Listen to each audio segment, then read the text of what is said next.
Hello，大家好，我係血管外科鄧醫生。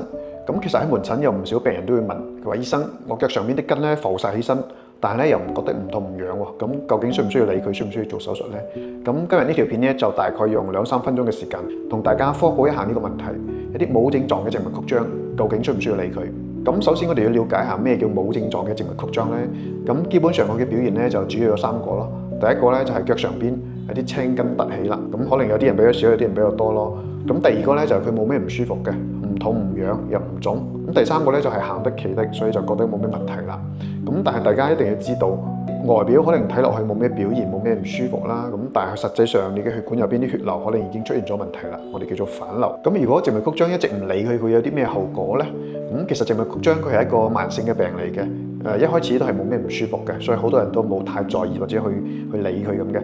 咁到咗後邊慢慢發展，因為啲血咧一直咁往下邊倒流，積喺個小腿嗰度咧，佢嘅壓力啊就會慢慢越嚟越大，咁佢就會同時有一啲唔隨嘅症狀出嚟啦。咁比較常見咧就係一啲酸脹啊、腫啊咁嘅情況咯。跟住後邊慢慢可能你嘅皮膚會痕癢、皮膚發黑啊，好似濕疹啊咁嘅情況。咁如果再嚴重啲咧，就可能出現嗰個腳踭嗰個位會出現嗰個潰爛傷口、生唔翻口咁嘅情況。咁仲有一啲人可能比較危險啲，就會有嗰個血栓啦，或者嗰個大出血、破裂出血嘅情況啦。咁呢啲係比較危險嘅，一定要緊急處理嘅。所以大家一定要了解靜脈曲張，佢如果繼續發展係會有啲比較嚴重嘅後果嘅嚇。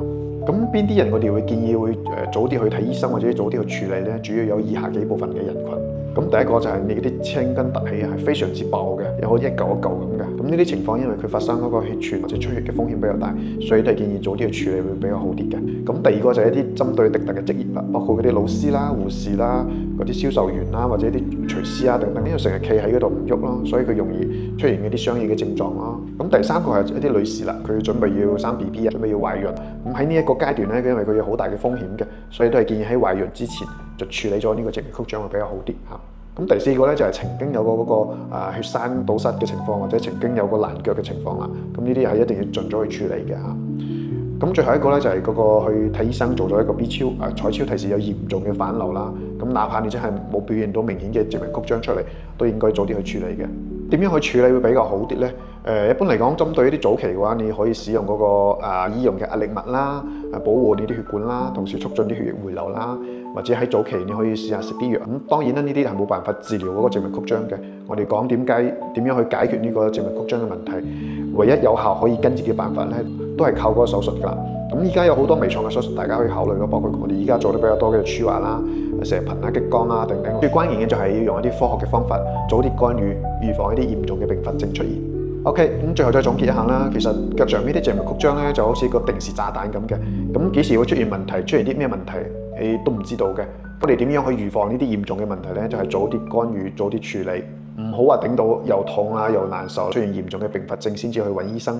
咁樣嘅話就可能會遲咗少少啦。OK， 今日嘅視頻就到呢度為止啦。咁如果你話想有啲咩了解，或者想進一步諮詢醫生嘅話，建議到線下就醫或者通過線上留言都可以嘅。咁我哋下次再見啦，拜拜。